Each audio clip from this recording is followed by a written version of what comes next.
पाकिस्तान और इंग्लैंड के दरमियान सीरीज़ का पहला मैच आज हेडिंग्ले में जो होना है, लेकिन आज की जो वेदर रिपोर्ट है वो इंतहाई मायूस कुन है। मौजूदा वक्त में देखा जाए गो के अभी 6 घंटे बाकी हैं, लेकिन हेडिंग्ले में इस वक्त भी बारिश हो रही है और इस बात का इम्कान अब ज़्यादा बढ़ता जा रहा है कि शायद पहला मैच बारिश की नज़र हो जाएगा।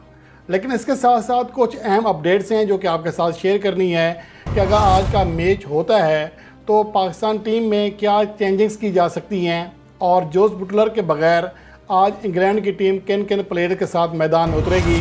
और उसके साथ साथ अहम अपडेट ये भी है कि पाकिस्तान क्रिकेट बोर्ड ने हसन अली को रिलीज़ कर दिया है ताकि वो काउंटी क्रिकेट खेल सकें। उन्हें T20 वर्ल्ड कप 2024 के प्लान का हिस्सा नहीं बनाया गया और इस हवाले से जब उनकी सिलेक्शन हुई थी तो कप्तान बाबर आजम ने भी वाजे कर दिया था कि हसन अली सिर्फ बैकअप हैं हारिस रऊफ़ का।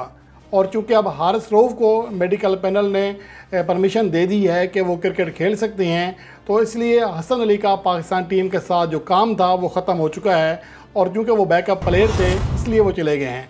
तो ये एक बड़ी अपडेट है क्योंकि हसन अली के बारे में बहुत सारे लोग सवालात खड़े कर रहे थे। बासित अली ने भी सवाल खड़ा किया, शाहिद अफरीदी ने भी किया कि किस तरह हसन अली को टीम में शामिल किया जा सकता है जब वो गुज़श्ता कई अरसे से काफ़ी अरसे से पाकिस्तान के लिए T20 फॉर्मेट का एक मैच भी नहीं खेले। तो अब ये बात कम अज़ कम क्लियर हो गई है कि Hasan Ali T20 world cup 2024 के लिए पाकिस्तान के स्क्वाड में शामिल नहीं होंगे। इसके अलावा जो सबसे अहम अपडेट आ रही है, यहाँ पर मुख्तलिफ दावे कर रहे हैं और गुज़श्ता रोज़ प्रेस कॉन्फ्रेंस में बाबर आजम वाज़े तौर पर कह चुके हैं कि वो वन डाउन पोजीशन पर खेलेंगे, यानी तीसरे नंबर पर। लेकिन अब अहम सवाल ये है कि मोहम्मद रिजवान के साथ ओपनिंग कौन करेगा। क्या एक बार फिर सैम अयूब को ट्राई किया जाएगा, जो कि एक बहुत मुश्किल सवाल है क्योंकि 20 मैचों में एक भी 50+ इनिंग्स नहीं खेल सका सैम अयूब।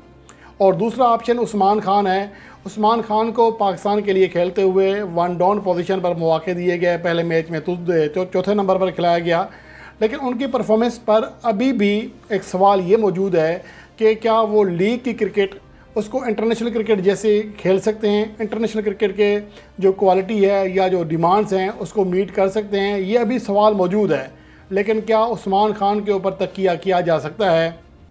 इसके साथ साथ बाज़ ज़रा ये भी दावा कर रहे हैं कि फ़खर ज़मान को एज ए ओपनर दोबारा T20 फॉर्मेट में ट्राई किया जा रहा है और आज मुमकिन तौर पर मोहम्मद रिजवान के साथ फ़खर ज़मान ओपनिंग करेंगे।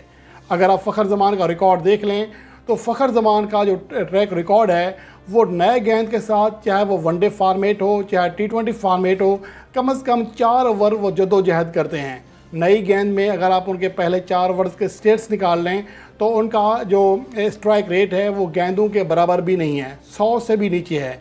अलबत्ता जब गेंद थोड़ी सी पुरानी हो जाती है तो वो गेंद उनके बैट पर आना शुरू हो जाती है। ये एक बड़ा सवाल है कि पाकिस्तान की जो मैनेजमेंट है इस हकीकत को एक तरफ रखते हुए फ़खर ज़मान की चौथे नंबर पर जो कारकर्दगी है उसको मलूज़े खाते रखते हुए दोबारा ओपनिंग पोजीशन पर चांस देगी या नहीं, ये आज देखने से ताल्लुक़ रखेगा।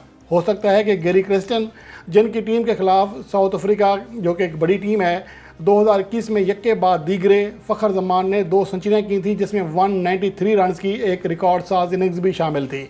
शायद गैरी क्रिस्टन को वो इनिंग्स यादगार लगी हों और इसी वजह से वो उन्हें एज ए ओपनर भी ट्राई करें। लेकिन ये सवाल बहरहाल अपनी जगह मौजूद है कि अक्टूबर 2018 से लेकर 2020 तक जो 18 T20 इंटरनेशनल मैचेस खेले थे उसमें वो सिर्फ एक बार 30 रन की हद पार कर सके थे जब उन्होंने इंग्लैंड के ख़िलाफ़ 36 रन किए थे, वरना उनकी कारकर्दगी इंतहाई मायूस कौन रही थी। 11 रन फी इनिंग्स उनकी एवरेज थी और 109 का स्ट्राइक रेट था T20 फॉर्मेट में, जो कि किसी भी तरह काबिल कबूल नहीं है। उसके बाद अब फ़खर ज़मान चौथे नंबर पर जब गेंद थोड़ी पुरानी हो जाती है और स्पिनर आ चुके होते हैं तो यहाँ पर वो अच्छी परफॉर्मेंस दे रहे हैं। और रवां साल अगर देखा जाए, बल्कि 2023 से अब तक देखा जाए, तो पाकिस्तान के लिए सबसे तेज़ी से रन करने वाले खिलाड़ी भी हैं और उनकी एवरेज में भी बेहतरी आई है। हत्ता के दौरान न्यूजीलैंड में बड़ी शानदार परफॉर्मेंस दी, तो उसकी वजह से ये कहा जा सकता है कि फ़खर ज़मान चौथे नंबर पर सेट हो चुके हैं। लेकिन उन्हें अगर दोबारा से चेंज किया जाता है, दोबारा से उनको एज ए ओपनर लाया जाता है, तो ये यकीनन बहुत बड़ा सवाल होगा। हमारी मैनेजमेंट अभी तक ये फ़ैसला करने से कासिर है कि हमारे जो रेगुलर ओपनर हैं मोहम्मद रिजवान और बाबर आजम, जिनका इंग्लैंड में ट्रैक रिकॉर्ड सबसे बेहतर है, ना सिर्फ पाकिस्तान में बल्कि दुनिया की तमाम जोड़ियों से बेहतर है, अगर उनको छेड़कर एक ऐसे बैट्समैन को जो कि चौथे नंबर पर सेट हो चुका है, बड़ी मुश्किल से उसको दोबारा ओपनिंग पर झोंक दिया जाए, अगर ये तजर्बा नाकाम हो गया तो यकीनन पाकिस्तान टीम की जो तैयारियां हैं, जो कम्बिनेशन है, जो एतमाद है, उसको बहुत बड़ा नुकसान पहुंचेगा। लेकिन दूसरी जानिब कुछ लोग ये भी कह रहे हैं कि अगर Fakhar Zaman as a opener collect कर गए तो ये पाकिस्तान के लिए प्लस पॉइंट होगा। लेकिन फ़खर जमान की अगर कारकर्दगी की बात करें, चाहे वो टेस्ट फार्मेट हो, चाहे वनडे हो, चाहे T20 हो, उनकी कारकर्दगी में कभी भी तसलसल नहीं रहा। हालांकि 2023 में न्यूजीलैंड के खिलाफ लगातार 3 मैचेस में सेंचुरियाँ करने के बाद जो फॉर्म हासिल की थी फ़खर जमान ने, उसके बाद अगर उनकी अगली इनिंग्स देखें तो लगता ऐसा है कि इसने कई साल पहले सेंचुरी की थी, यानी कि उनकी परफॉर्मेंस में कभी तसलसल रहा ही नहीं है। तो ये देखना होगा पाकिस्तान के नए हेड कोच गैरी क्रेस्टन को कि वो किस तरह टीम को लेकर चलते हैं। अब आ जाते हैं कम्बिनेशन पर। फ़र्ज़ करें कि आज मोहम्मद रिजवान और उस्मान खान ओपनिंग करते हैं, जिसका चांस 50-50 है, हो सकता है फ़खर जमान करें, तो Babar Azam one down position पर खेलेंगे, फ़खर जमान चौथे नंबर पर। अगर फ़खर जमान ओपनिंग करते हैं तो यहाँ पर उस्मान खान का चांस बन जाएगा। आज़म खान 5वें नंबर पर, इफ्तिखार अहमद 6ठे नंबर पर, फिर इमाद वसीम 7वें, शाहीन अफरीदी 8वें, अब्बास अफरीदी 9वें और मोहम्मद आमिर 10वें, जबकि 11वें नंबर पर हारिस रऊफ़ के खेलने का इम्कान है।